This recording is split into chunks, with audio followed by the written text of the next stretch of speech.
We welcome to the program now, it's Alyssa Arbuckle, Multimedia Journalist, SuperTalk Mississippi News.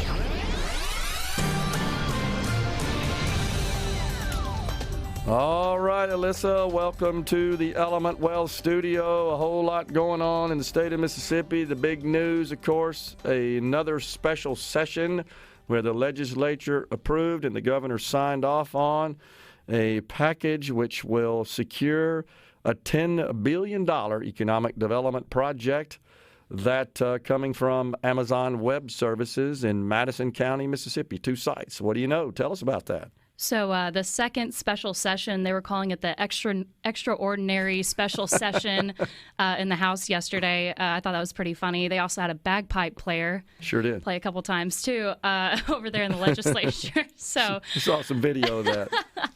But that's not really, pertaining to the special session. That was just something interesting they had. Yep.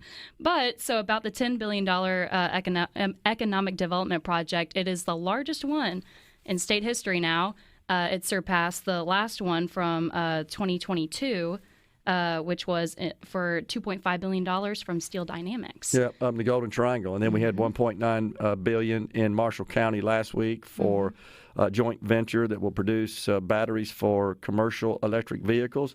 And now, boom, we have something we've really haven't had ever before in the state of Mississippi, and that's really a massive commercial data center complex and campus, 2 campuses actually, coming from Amazon Web Services, the largest cloud services provider in the world. So this is big time for the state of Mississippi. Yeah, they were even talking about how they have in Indiana, they're having something similar to it. And I think it's around $800 million that they're investing in Indiana. But then you think, go to Mississippi and we have $10 billion. $10 billion. So everybody was really talking about that, there's Indiana having that. And multiply that by a lot, and then here we are in Mississippi, both of the campuses in Madison County. So that's going to be a really big deal, 927 acres at the Madison County mega site, and then 786 areas at the Costa site, which is west of Tougaloo, kind of near County Line Road in Ridgeland, but both will be in Madison County. That's right. The one in Ridgeland, fairly close to the border with Hinds County there, and that's the southern location, if you will, southern with respect to inside the county, and then one a little further north. Kind of just southwest of Canton. That is where the mega site exists. By the way, that's also where the Amazon Fulfillment Center presently exists. So big time deal, and I've seen video yesterday of big earth movers out at the mega site. This was last week, getting the site prepped to pour concrete and build these multiple buildings that will house all this IT infrastructure that will comprise the campus there at the mega site. Pretty neat deal. Yeah, it's going to be impressive. It's 1,000 jobs, and they were calling them badge employees. They're going to be 800 of those with an average salary kind of close to $70,000 every year. Which is pretty impressive. And there's also, in addition, Entergy Mississippi is going to be providing an energy plant that will help supply energy to both facilities. So that's going to bring in more jobs, too. It seems like it's going to be a really, really big project, more so than just $10 billion. They also have the legislature appropriated $44 million for the 2 centers yesterday. And they also approved a $215.1 million loan that's going to go for local public infrastructure improvements. So that's improvements to the sewer system, which is going to get the majority of that. That's going to be $171.5 million of that $215 million. And then there's roads, water, and a fire station. So there's going to be a lot of moving and shaking up there and a little bit south or north of Jackson. So a lot of developments. Yeah. No doubt. Let's turn our attention to what these guys have been working on down there at the Capitol in the regular session. And a big news coming out of the House that a House concurrent resolution that would amend the Constitution to reinstate the citizen-initiated ballot measure process has passed the House, been transmitted to the Senate, and that's where it presently sits. What can you tell us about that? By the way, we got a great story about that I believe, up on our website. Yes, we do. All these things can be found online if you want any more information about the $10 billion economic development project. But for the ballot initiative, we have not had an active ballot initiative process in Mississippi for about 3 sessions so far. Yeah. And it seems like the House is trying to take some steps forward with that. Within the past couple sessions, seems like there's been a disagreement between the House and the Senate over how many signatures would be required to have something placed on, the ballot. In previous sessions, the Senate has wanted 240,000, and before we lost the ability to have a ballot initiative process, they required only 106,000. So with this new House concurrent resolution, they're stating that there would be a minimum of 8% of total qualified voters to sign the ballot, which we've had some discussion about the numbers of what is a qualified voter. Is it 166,000? Is it more? Is it less? Everybody's trying right now in the legislature to figure out what that number would actually, qualify. Yeah, and they'll sort that out. It's actually, I'm reading directly from the legislation to is exactly what you said. It says 8% of the total qualified electors of the state as of the date of the last gubernatorial election. Yes. So I think there's a bit of confusion on what constitutes a qualified elector.